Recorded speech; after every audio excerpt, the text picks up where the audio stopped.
हरिओम। स्वागत है आप सभी का आज के इस व्याख्यान में। हम सभी लोग लघु सिद्धांत कौमुदी को पढ़ रहे हैं और लघु सिद्धांत कौमुदी को पढ़ते हुए अब तक विसर्ग संधि में पहुंच चुके हैं। विसर्ग संधि के 3 भागों में अब तक हमने रोरी सूत्र तक का, रोरी सूत्र से पहले तक का अध्ययन कर लिया। ठीक है, इससे पहले जो हमने सूत्र पढ़ा था रोसुपी, रोसुपी, वह सूत्र अहन शब्द के बाद यदि सुप से भिन्न कुछ हो तो अहन शब्द के अंतिम वर्ण न के स्थान पर र कर देता है। र और रू में अंतर होता है, यह बात भी कल मैंने आपको स्पष्टतः बताई थी। अब उसी र और रू का ही कुछ विषय आपको चलेगा 2-4 सूत्रों तक, और उसमें आज जो हम सूत्र पढ़ने वाले हैं वो सूत्र एक है रोरी, फिर उसके बाद एक है ढलोपे पूर्वस्य दीर्घोण। रोरी बहुत सामान्य सूत्र है। यदि आप इस सूत्र को निकाल कर देखें, इस सूत्र से पहले के प्रसंग को देखें, तो इस सूत्र से पहले आपको ढो ढे लोपा कहीं मिल जाएगा 13 नंबर पर ही। 8 3 14 है, इससे पहले 8 3 13 नंबर सूत्र देखें तो वहां दिखाई पड़ेगा ढो ढे लोपा। वहां से लोपा की अनुवृत्ति आ जाएगी इसमें बस। ठीक, ढो ढो ढे लोपा, 2 ढ एक साथ आते हो तो पूर्व वाले ढ का लोप कर दे। ठीक, 2 ढ एक साथ आते हो तो पूर्व वाले ढ का लोप कर देता है। वो सूत्र कौन सा है? ढो ढे लोपा।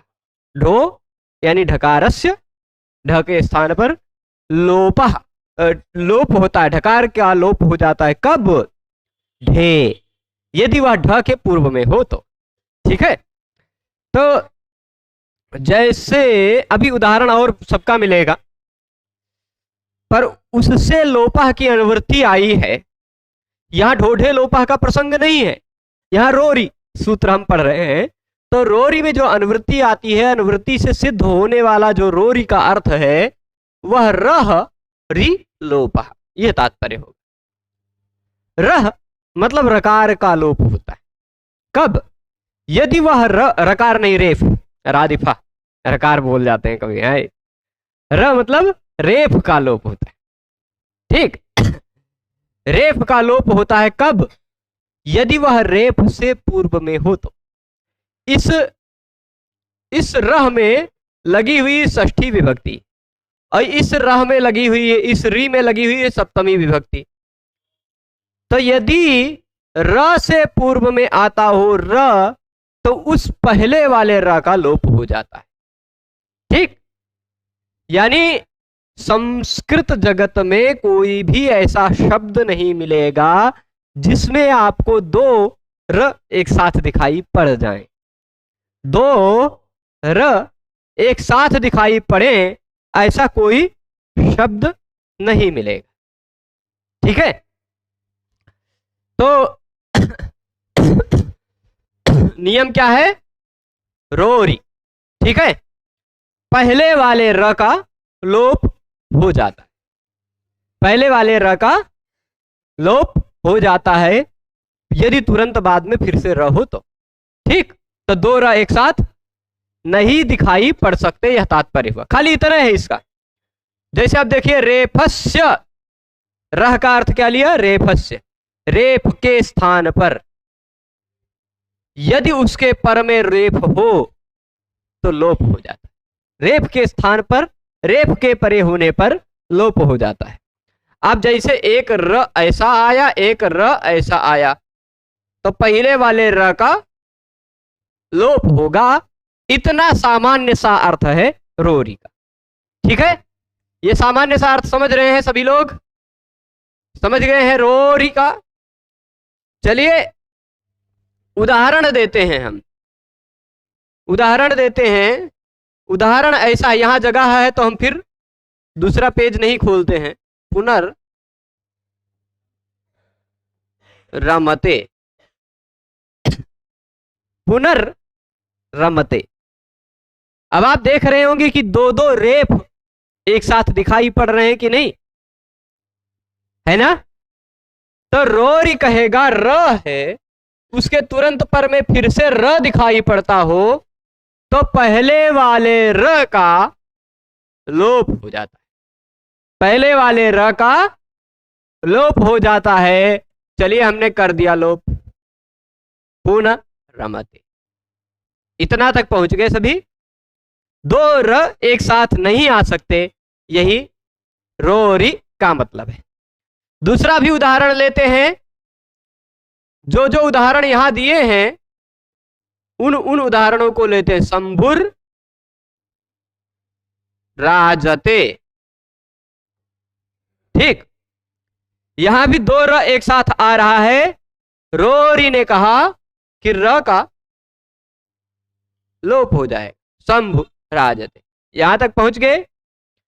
तीसरा उदाहरण यहां दिया है। अच्छा, ई आ के बाद ई था, ई वाला भी उदाहरण ले लेते यहां। हरिर रम्यः, ठीक, हरिर रम्यः। यहां रोरी सूत्र से इस वाले र का लोप हो गया, हरि रम्य। यहां तक सभी पहुंच गए, ठीक, इतना तक पहुंच गए। अभी अगला सूत्र दीर्घ वाला भी पढ़ा कहां हमने। दीर्घ वाला जब सूत्र पढ़ेंगे तब तो दीर्घ करेंगे। अभी तो हम खाली रोरी पढ़े, तो अभी हम खाली रोरी का काम कर रहे हैं। अब आप कहेंगे ये पुनर, तो मान लीजिए एक शब्द हम जानते हैं, पुनर एक अव्यय है, वैसा एक मान लीजिए निपात है, तो पुनर कोई शब्द होता है, पर शंभुर और हरिर का होता है भाई, शंभुर और हरिर का होता है ना। तो आप जानते हैं शंभु शब्द से जब प्रथमा विभक्ति के एक वचन का सु प्रत्यय लगेगा, है ना, हरि शब्द के बाद भी जब प्रथमा एक वचन का सु प्रत्यय लगेगा तो शंभु सु हरि सु, बचेगा सु में से स, शंभु स हरि स। स शब्द का अंतिम वर्ण है, सुप्तिंगंतम पदम से उसको पद मान लिया जाएगा, और पद का अंतिम वर्ण स है, इसलिए स स जुषो रु, इस सूत्र से रु हो जाएगा, शंभुरु हरि रु, ठीक है। रु का र बचता, वही शंभुर हरिर है, ठीक है। उस शंभुर और हरिर में जो र दिखाई पड़ता, उस र का विसर्ग हो जाया करता है, पर कब? जब उसके तुरंत बाद खर हो या अवसान हो।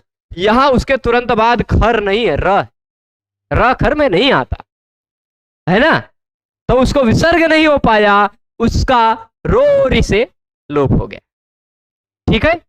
रोरी से लोप हो गया।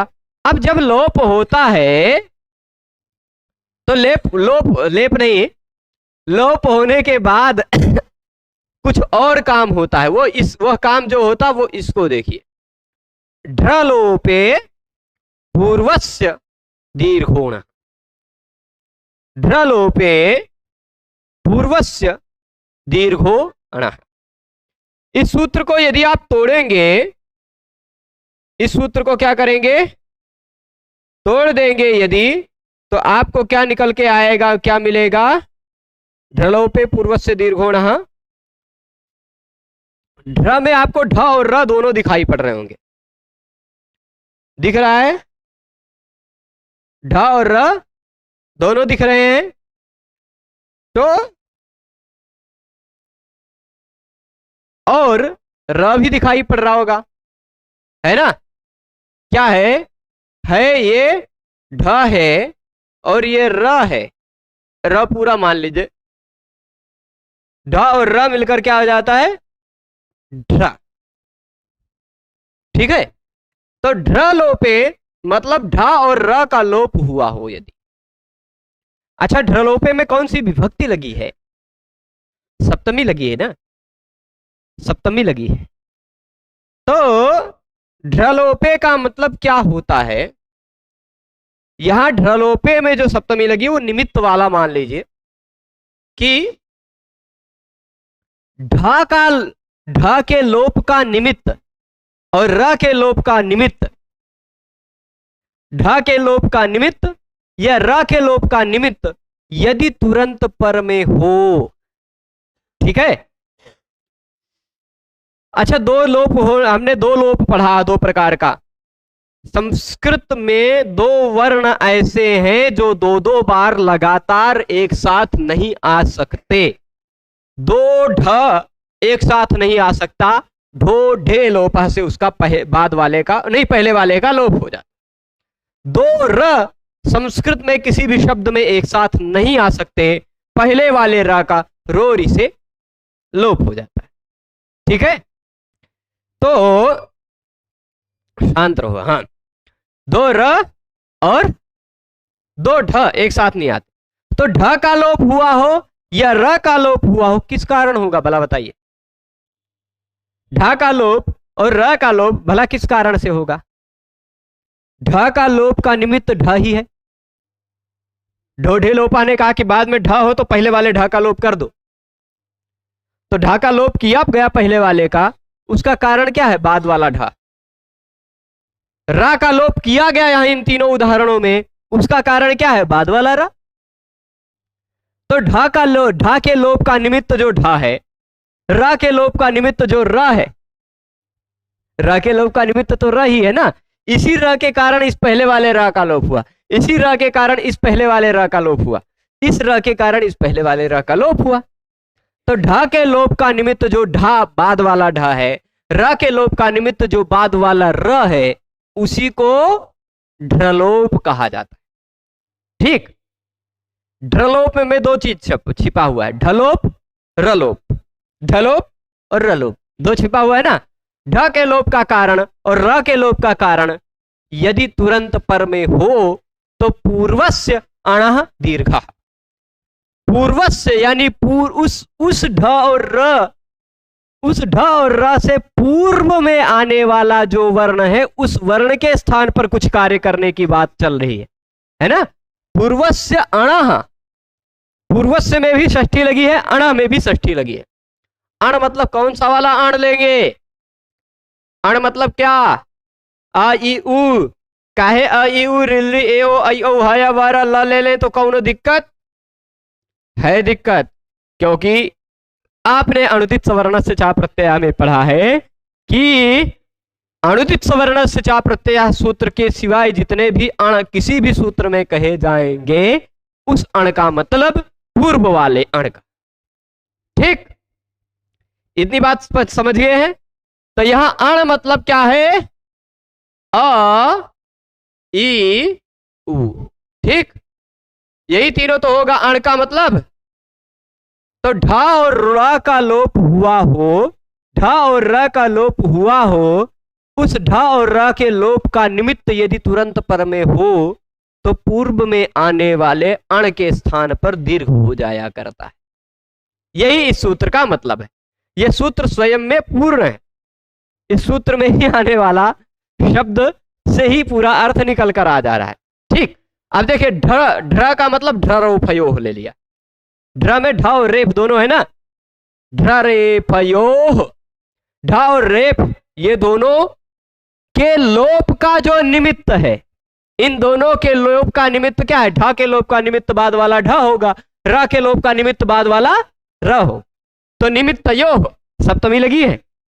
ये अगर निमित्त पर में हो तो पूर्व में आने वाले अण का पूर्वस्याणो, पूर्वस्याणो यहां दिखाई पड़ रहा होगा, पूर्वस्याणो में पूर्वस्य धन अण, पूर्वस्य अण, पूर्वस्य अण, पूर्वस्य अण बन जाता है, और अण दीर्घा का अणो दीर्घा हो जाता है। हशीचा आप पढ़ चुके हैं। ठीक, अण दीर्घा अणो दीर्घा बन जाता है। क्यों, क्योंकि अण स है, अणस, अणस दीर्घा, अणर दीर्घा, अणर रू दीर्घा, रू के स्थान पर ऊ हो जाएगा, अण ऊ दीर्घा और अणो दीर्घा बन जाएगा गुण होकर। यह क्या है, दीर्घा जो है ना, दीर्घा में जो द है वो द हर्ष प्रत्याहार में आता है, इसलिए हर्षिच नियम लग जाए। तो पूर्व में आने वाले अण का अण के स्थान पर दीर्घ हो जाता है। अब देखिए इस र का लोप, र के लोप का निमित्त ये र है, उससे पूर्व में अण आ रहा है कि नहीं आ रहा है, दीर्घ कर दो। किया, किस सूत्र से दीर्घ किया, ढ्रलोपे पूर्वस्य दीर्घोणः, हई वाला बन गया ना, पुनः रमते बन गया। यहां देखिए हरि, पूर्व में अण है ई भी तो अण है, तो इन्हू को दीर्घ कर देते हैं तो हरि रम्य, हरि रम्य। ठीक है। इसके बाद शंभु में जो ऊ है वो भी तो अण है और ढ्रलोप का निमित्त है ये है, तो इसको भी दीर्घ कर दिया हमने, दीर्घ किया तो बन गया शंभु राजते। ठीक है। प्रश्न है, अभी उस प्रश्न का उत्तर दिया जाएगा, पर आपको जो सूत्र में खाली उदाहरण लघु कौमुदीकार ने दिया है उतने पर्याप्त नहीं है, कुछ और उदाहरण हम दे देते। कुछ लोग 20 का नोट लेके आए हैं, 20 रुपए का लाल वाला पुराना वाला है किसी के पास? लाल वाला पुराना नोट अगर 20 का किसी के पास हो तो, नहीं होगा तो हमारे पास जुगाड़ है, हम यहां पर दिखा देंगे ना, काहे चिंता लेते हैं। हमारे डब्बा जी कुछ काम करेंगे तो आपको दिखा देंगे, है। 1 मिनट,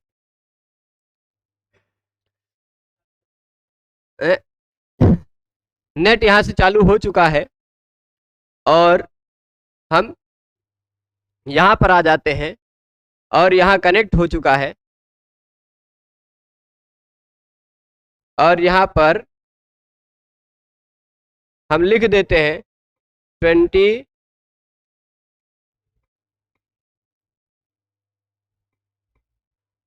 1 मिनट, इसको हम ओल्ड नोट लिखते हैं।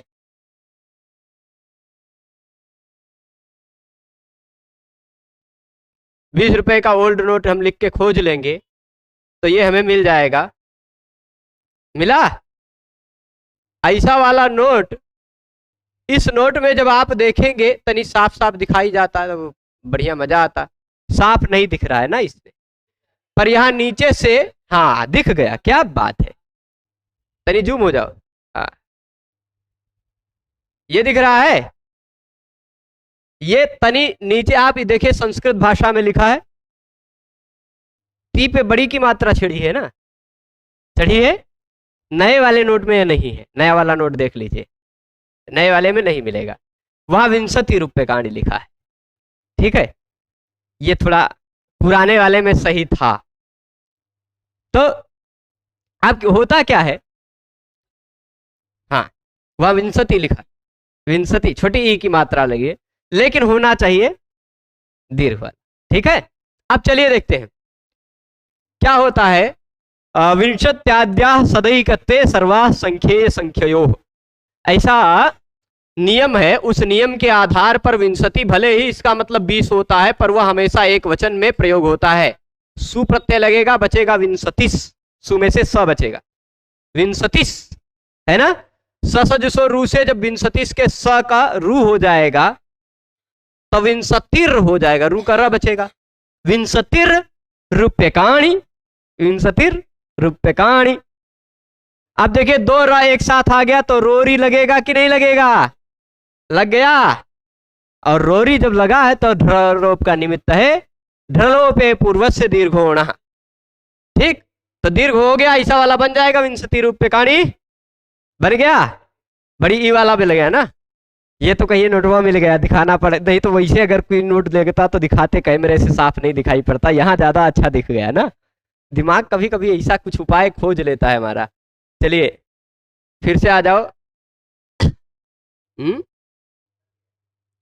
यहाँ आ जाओ, हाँ चेंज, पहुंच गए, प्रकट हो जाओ। हाँ तो यहां तक पहुंच गए। एक उदाहरण ये दे दिया, एक ऐसे बहुत सारे उदाहरण मिलेंगे, बहुत सारे उदाहरण मिलेंगे। एक उदाहरण हमें याद आ रहा है, भक्ति प्रह्व विलोकन प्रणयिनी नीलोत्पलस्पर्धिनी ध्यानालंबनताम समाधि निरतैर नीते हित प्राप्तये और लावण्यस्य सुधा निधि सकताम लक्ष्मी दृशोस्तन्वती युष्माकं कुरुताम भवार्ति शमनम नेत्रे तनुर्वाहरे। काव्य प्रकाश में मम्मट ने विभक्ति और वचन श्लेष के उदाहरण में श्लेष अलंकार के उदाहरण में विभक्ति और वचन श्लेष के उदाहरण की प्रस्तुति देते हुए यह उदाहरण दिया। मुझे अचानक ध्यान में इसलिए आया क्योंकि वहां पर जो शब्द दिया है शब्द है क्योंकि निधि शब्द नि उपसर्ग पूर्वक की प्रत्यय लगकर, नि उपसर्ग पूर्वक धा धातु से की प्रत्यय लगकर निधि शब्द बनता है और की प्रत्यय लगकर बना हुआ प्रत्येक शब्द पुल्लिंग होता है। ठीक, यह पुल्लिंग शब्द है। ठीक, निधि। आप ऐसा मत समझ लीजिएगा किसी लड़की का नाम है तो स्त्रीलिंग हो गया, नहीं। निधि शब्द संस्कृत व्याकरण के अनुसार पुल्लिंग शब्द है। जैसे विधि, जैसे समाधि, जैसे व्याधि, वैसे की प्रत्यय लगकर बना हुआ शब्द। ठीक, तो अब यहां जब सु प्रत्यय लगा तो निधि स आधा बचा। लावण्यस्य महानिधि रसिकताम लक्ष्मी दृशोस्तन्वती। यहां रसिकताम है इसके तुरंत बाद उस श्लोक में।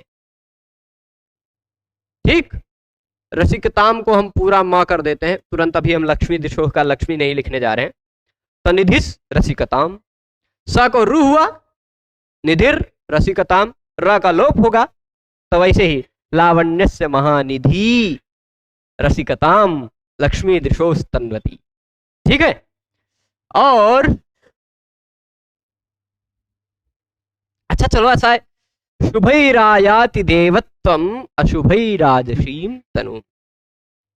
ठीक, अब अशुभै राक्षसीम तनुम, ऐसा है। एक उदाहरण ऐसा दे देते हैं। वहां एक विशेष बात है, अशुभैस अतोभिस ऐस सूत्र से अशुभ के बाद लगा हुआ तृतीया विभक्ति का प्रत्यय ऐस हो जाता है, अशुभैस। और लेकिन अशुभै ही वहां अशुभैर नारकीम तनुम है ना, नारकीम है। चलिए मान लीजिए राक्षसी होता, अशुभैस राक्षसी होता, हम बदल दें। ये हमें कोई उदाहरण खोज रहे थे कहीं, अथवा राक्षसा कर देते, अशुभै राक्षसा। ठीक, अब यहां पर क्या है, एक नियम तो लगेगा, ससजसो रू से रू होगा, रू होगा। ठीक, रोरी से लोप भी हो जाएगा, हो गया। पर ढलोपे पूर्वज से दीर्घोण नहीं लगेगा। क्यों? क्योंकि ढ और रेफ का लोप का निमित्त तो है, पर पूर्व में अण नहीं है, पूर्व में अण नहीं है, इसलिए दीर्घ नहीं होगा। ठीक है, यह बात स्पष्ट है। पूर्व में चलिए और एक उदाहरण दे देते हैं। मान लीजिए राम जी के भाई कौन थे? नहीं, राम जी के भाई लक्ष्मण जी है ना। भ्रातृ शब्द को भी जब ये क्या होता है, चलिए बनाते हैं कौन उदाहरण।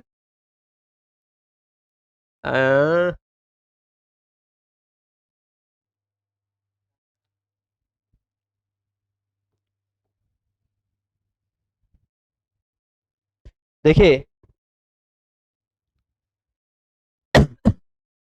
जब राम राज्य से वापस लौट के आए अयोध्या, तो उन्होंने अपने भ्राता से राज्य लिया, है ना, अपने भ्राता से राज्य लिया।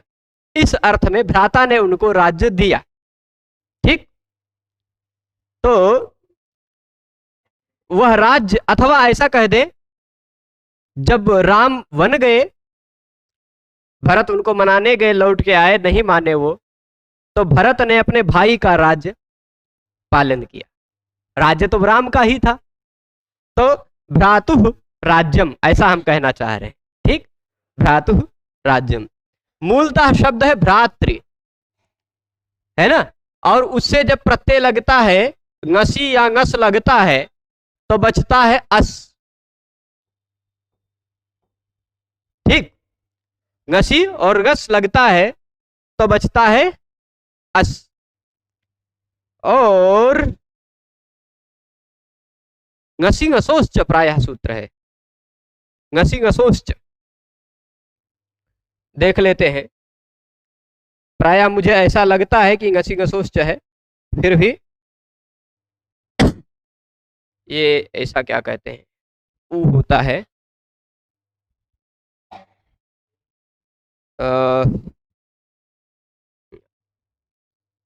घसी और घस के बाद घसी घसोश्च का प्रकरण देखिए, उसी के बाद कोई नियम होगा।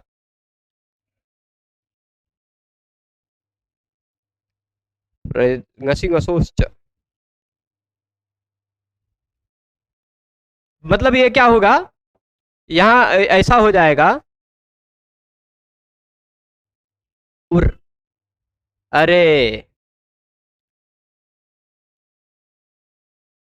यहां होता क्या है, पहले इसमें से क्या बचता है, री और उ में से केवल री और अ में से केवल री बचता है। फिर इसके बाद इसको उर हो जाता है, उ उत होता है, रित उत शायद लगता है, हैं? अभी बहुत दिन हो गया उस प्रकरण को देखा नहीं, तो दिमाग से स्लिप हो रहा, पर संभवतः उ हो जाता है, उ होता है। और उसके बाद अरे वही 6-1 आप निकालिए ना, 6-1-113 के आसपास सूत्र निकालिए, 6-1-113।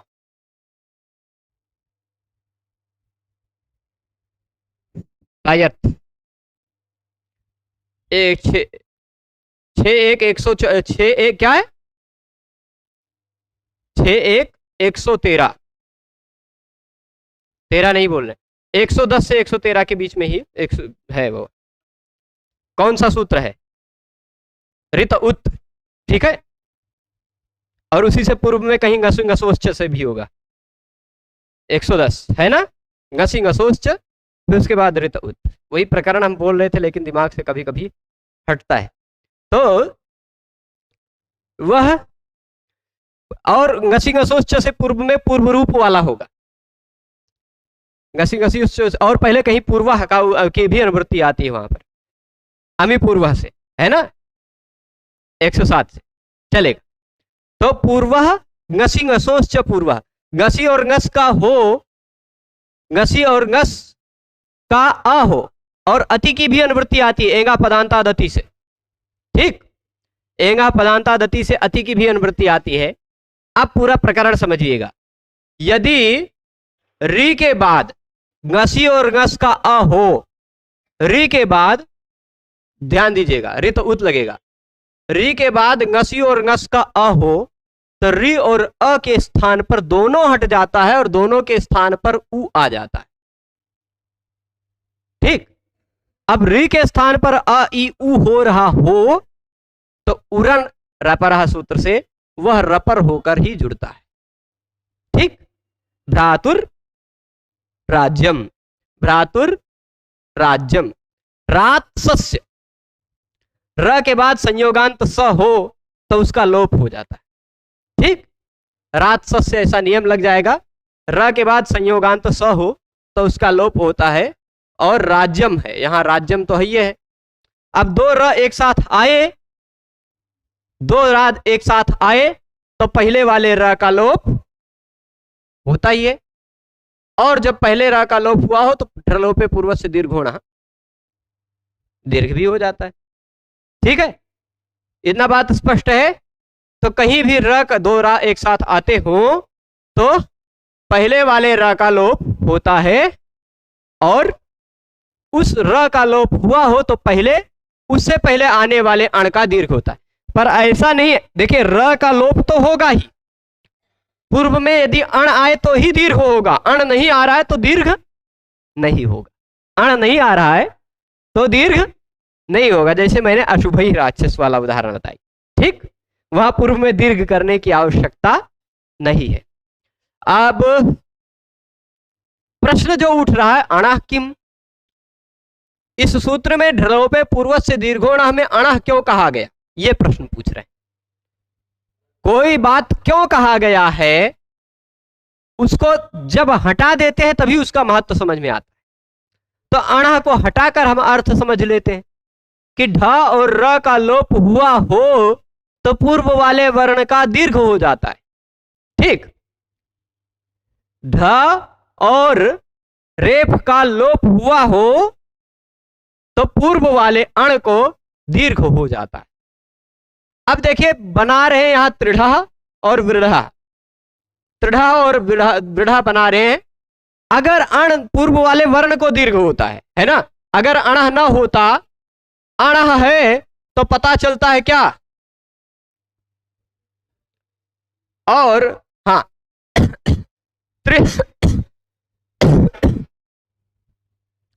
थोड़ा कभी कभी खांसी आ रही है। हाँ, ध्यान दीजिएगा, मैं उदाहरण देता हूं। लेखनी जी, पूरा हम पूरी प्रक्रिया सहित बताते हैं। त्रिह धातु है एक, कौन सी धातु है, त्रिह धातु है। उस धातु से प्रत्यय लगा क्ता, ठीक, उस धातु से प्रत्यय लगा क्ता, ठीक है।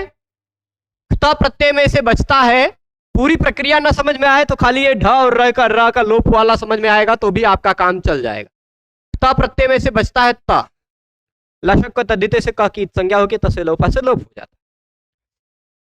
त्रिह और त, ऐसी स्थिति में होढ़ा, ठीक, वह कहता है ह के बाद यदि झल हो या ह शब्द का अंतिम वर्ण हो, ह यदि झल हो या अह के बाद यदि झल हो या ह अंतिम वर्ण हो, पद का अंतिम वर्ण ह हो या झल के पहले आने वाला ह हो, तो उसको ढ हो जाता है। तो हो ढ, बहुत सिंपल सूत्र है, वो ह के स्थान पर कर देगा ढ, हो ढ, ठीक। अब एक सूत्र और आएगा, झषस तथोर्धोधा, झषस तथोर्धोधा। यहां शब्द का अंतिम वर्ण झष है, झ भ घ ढ ध, झ भ घ ढ ध, ये कहा जाता झष, झष है ना। झष के बाद अगर त अथवा थ आता हो, किसके बाद, झष के बाद त अथवा थ आता हो तो उस त और थ के स्थान पर ध हो जाता है, ठीक, त और थ के स्थान पर ध हो जाता है। इतनी बात समझे। अभी पूरा काम का नहीं आ रहा है, अभी काम का अब आएगा। अब इसके बाद वाला जो काम करना है वो आपको पता है, स्टुनाष्टु तो होगा ना, तो यह ढ बन जाएगा। स्टुनाष्टु से इसको भी हमने ढ बना दिया। अब आपके काम का प्रसंग है, दो ढ एक साथ आ रहे हैं, दो ढ एक साथ आ रहे हैं ना, तो पहले वाले ढोढे लोपा से पहले वाले ढ का लोप कर दिया, ठीक, त्रिढ। अब यह ढलोप का या ढ या रोप का रेप के लोप का निमित्त है यहां कि नहीं। ढलोपे पूर्व से दीर्घोण में यदि अणह न रखा गया होता, अणह कह देने से पता क्या चलता है, केवल अ ई उ का ही दीर्घ होगा, केवल दीर्घ किसको होगा, अण को ही, अ ई उ को। यदि अणह न कहा गया होता तो पूर्व में आने वाले सभी वर्णों का दीर्घ हो जाता है ना। यदि अणह न कहा गया होता तो पूर्व में आने वाले सभी वर्णों का दीर्घ हो जाता, तो यहू का तो दीर्घ होता। तो ऐसा वाला रूप कहां बन पाता, गड़बड़ वाला रूप बनने लग जाता ना। ऐसे ही वृह धातु का वृढ़ बनेगा, त्रिह धातु का त्रिढ़ बनेगा, ठीक, स्पष्ट है। अणह क्यों क्यों अण कहा गया, क्योंकि दीर्घ जो होगा वह केवल अण को ही होगा और किसी वर्ण को दीर्घ नहीं होगा। रि अ ई उ को ही दीर्घ होगा, रि है या लृ है या लृ का तो दीर्घ होता ही नहीं, ए ओ आई औ है तो वो ऑलरेडी दीर्घ है, उसको दीर्घ करने की जरूरत नहीं है, नहीं है ना। अब यहां तक समझ गए, तो त्रिधा वृढ़ा बन गया। अब अगली बात आ रही है जो आपके समझने में थोड़ा सा मजा लाने वाली है, ठीक है स्थिति क्या, स्थिति क्या है, आप पुनः रमते बना चुके हैं, बना चुके हैं ना, पुनः रमते बना लिए हैं, सभी लोग से बन जाएगा ना। अब जरा उसी तरह का एक है मनस रथा, है मनस रथा। चलिए, यहां ससजसो रू से रू होगा कि नहीं मनस्क? पढ़ चुके हैं ना ससजसो रू को, आप पढ़े हैं? तो ससजसो रू लगा दे कि नहीं? चलिए, ससजसो रू लगाया हमने, मनर, रू का र बचेगा, मनर रथा। यहां तक सभी पहुंचेंगे। तो जैसे पुनर्रम्या में, पुनर्रमते में र का लोप किया था आपने, वैसे यहां भी कर दीजिए, कर दीजिए ना। ऐसा लगेगा? कर दें? रोरी लगेगा कि नहीं लगेगा? लगना चाहिए ना, आप कहिए कि हाँ लगना चाहिए। चलिए ठीक है, हमने रोरी से लोप कर दिया र का, बचा क्या? मन रथा बचा। अब जरा ढर्रों पे पूर्व से, आपका मन किया कि चलो हम ढर्रों पे पूर्व से दीर्घोण से दीर्घ कर दें, पर जरा ध्यान देके देखिए, एक सूत्र आप पढ़ चुके हैं, हसीच, जरा उसका नंबर निकाल के देखिए। हसीच ये लघु सिद्धांत कौमुदी में ही पिछले पेज में मिल जाएगा, काहे चिंता करने, पिछले पेज में देख लीजिए। हसीच कितना है? 6, कितना? 6 1 114 नहीं, हो ही नहीं सकती। हसीच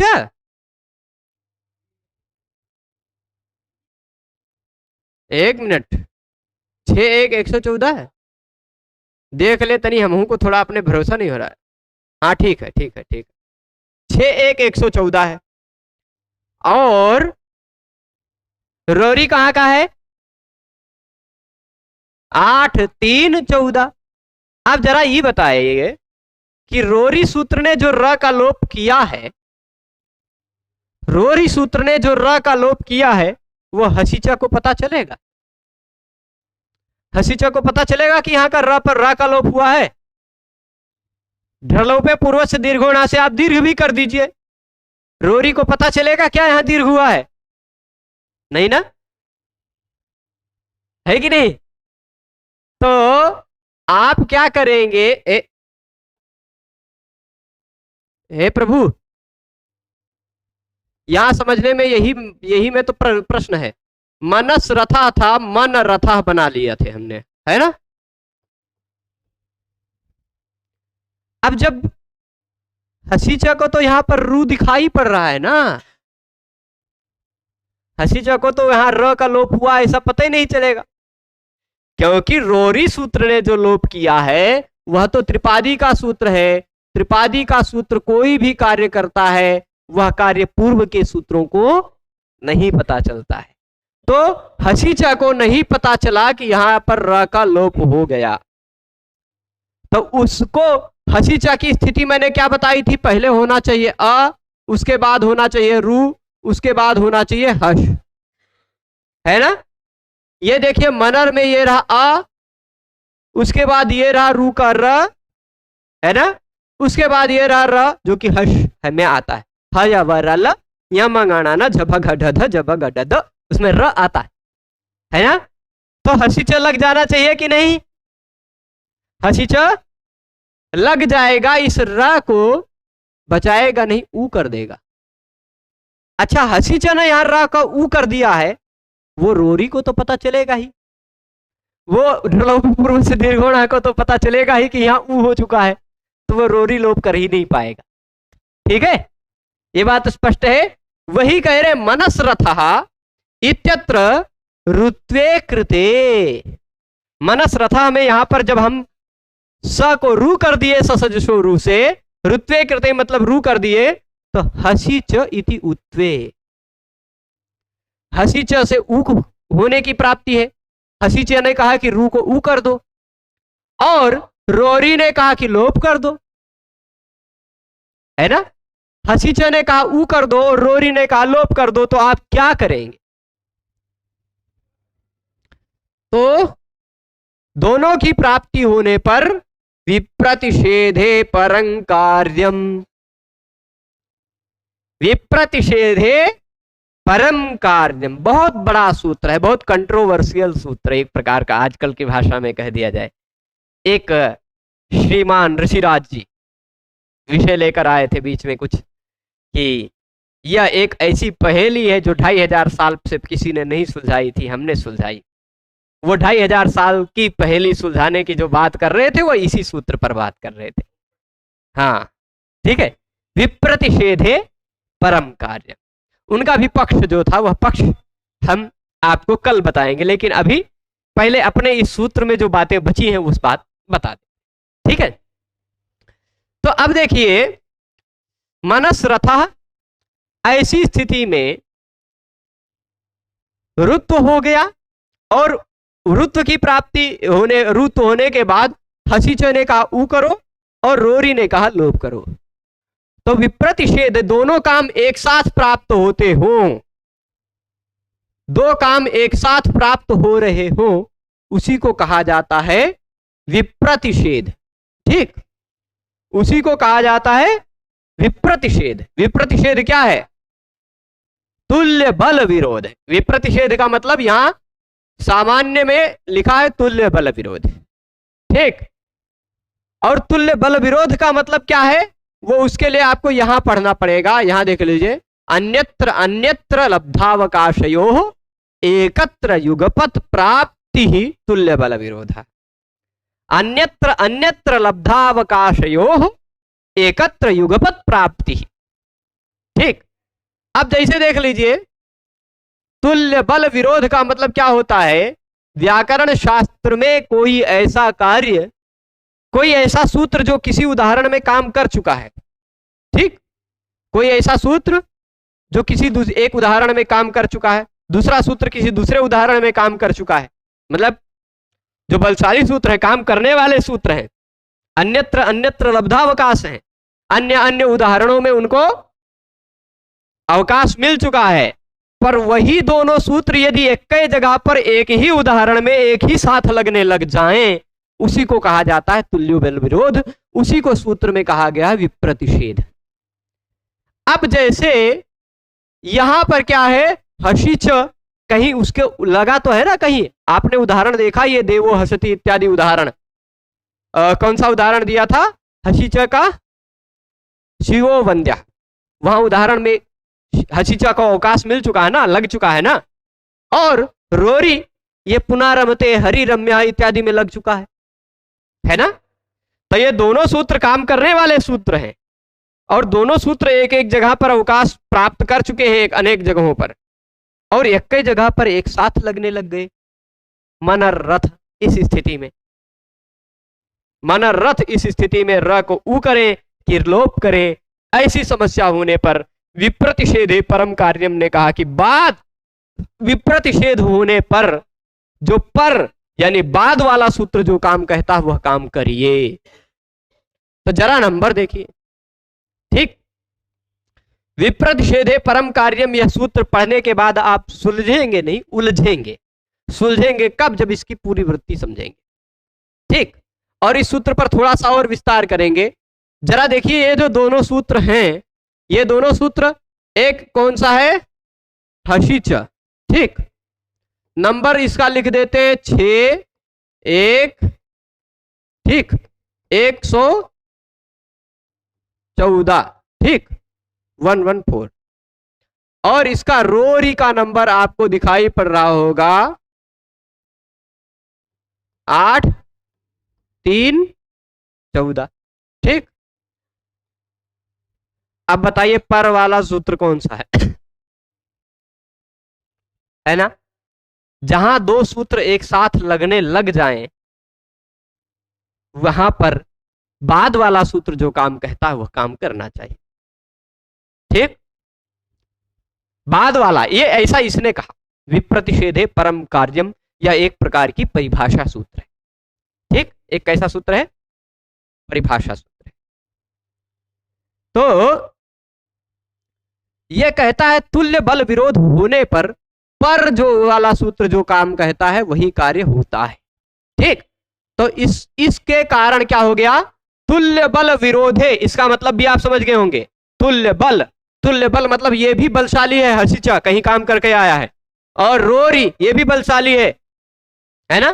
दोनों समान बलशाली सूत्रों का विरोध अगर हो जाए, रोरी का नहीं हम लोप करेंगे, हसीचा कहे नहीं हम लोप नहीं करने देंगे, हम ऊ करेंगे, ठीक, दोनों सूत्र एक साथ यदि प्राप्त हो तो परम पर वाला सूत्र जो काम कहता वही कार्यम स्यात्, वही कार्य होगा।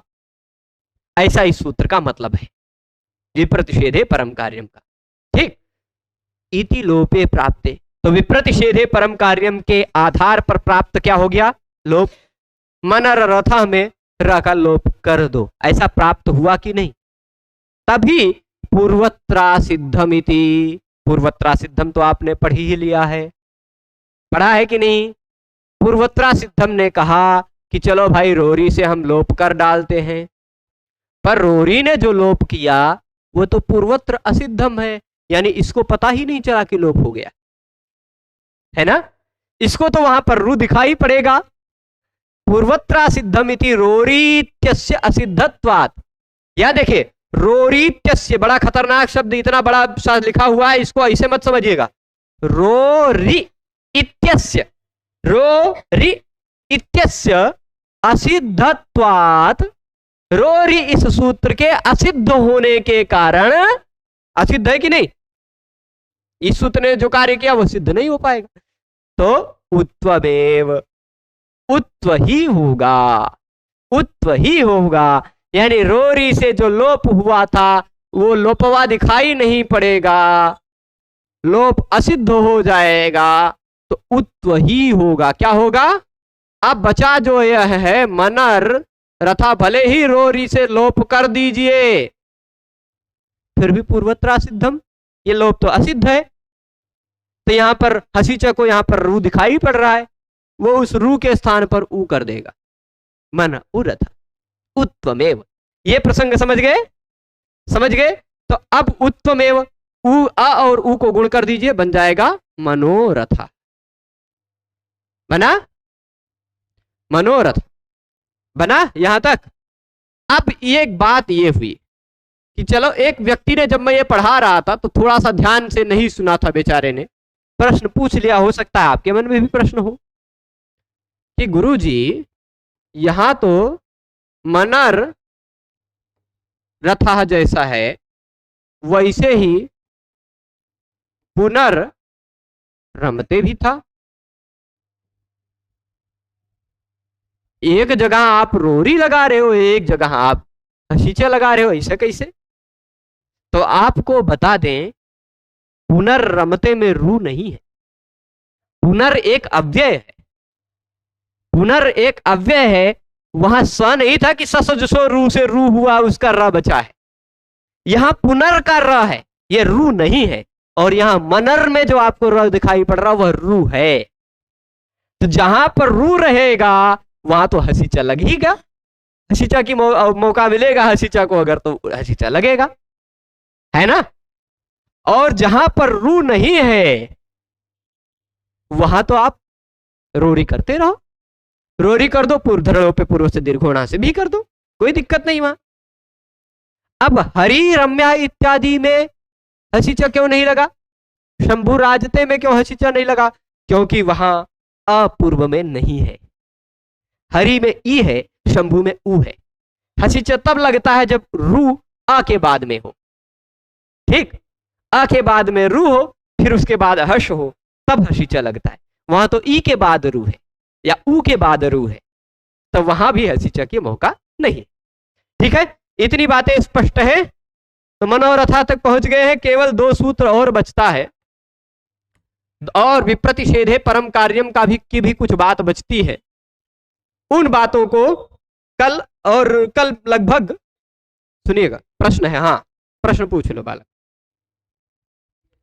हाँ नीचे बिल्कुल देख लो, ऊपर, ठीक है, हाँ बताओ। हैं? हरी रम्या बिल्कुल आ गए, हाँ अब बताओ।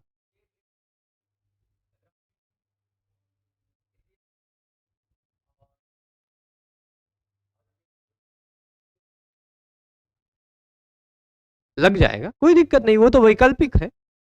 अनचिचा को आप देखने जाएंगे तो अनचिचा बहुत जगह लगता है, उसकी कोई दिक्कत नहीं, विकल्प से होता है, करते रहो, द्वित्व करते रहो। क्या?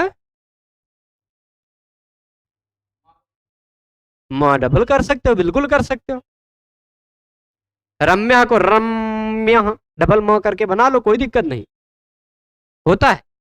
जहां भी अच हो, अच के पर में यर हो, उसके पर में अनच हो तो होगा, कोई आपत्ति नहीं है। जहां भी अनचिचा लगता है वहां आप विकल्प से लगा सकते हो। यहां तक कि आपको एक रहस्य न पता हो तो बता देते, प्रश्न आया है तो। देखिए रामात देखा है आपने, देखा है बनाते हुए। अब देखिए ये रहा अच, ये रहा उसके बाद यर, और उसके बाद खाली जगह रही अनच, है ना। देखिए पहले अच हो, उसके बाद यर हो, उसके बाद अच न हो। अच न हो पूछू नहीं है तो अच नहीं है, सीधी बात है। तो इस यर को भी द्वित्व कर सकते हो आप। ये जो रामात देखते हो ना, इस रामात को रामात ऐसा भी लिख सकते हो, ऐसे, ये आधा था, ये पूरा था हलंत, ऐसा भी आप लिख सकते हो, ठीक है। रामात ऐसा भी कर सकते हो, द को भी डबल कर सकते हो। पर होता क्या है, आप झारो झरी सवरणे से जब वो होगा तो लोप भी होगा विकल्प से, लोप भी विकल्प से होता है, द्वित्व भी विकल्प से होता है, तो फिर इसीलिए ज्यादातर लोग, हाँ ठीक है, तो वो कोई दिक्कत नहीं। और कुछ प्रश्न है तो ठीक है। तो विप्रतिषेधे परम कार्यम, इस सूत्र में और कुछ बातें हैं। ढलोपे पूर्वज से दीर्घोण पूरी तरह से समझे हैं। तो अब विप्रतिषेधे परम कार्यम में जो कुछ बातें हैं, और दो सूत्र जो बचे हैं, उन दोनों सूत्रों को कल यानी इस लघु सिद्धांत कौमुदी के 49वें भाग में पढ़ लेंगे। और परसों, कल परसों में किसी दिन प्रतिपदा भी है, प्रतिपदा के एक दिन बाद यानी द्वितीया के दिन हम पूरा पंचसंधि की आवृत्ति करेंगे, पूर्ण आवृत्ति, पूरे के पूरे की, मतलब संधि के अभी तक जितने भी सूत्र आपने पढ़े पूरे की आवृत्ति हो जाएगी, ठीक है। तो सभी को जुड़े रहने के लिए धन्यवाद।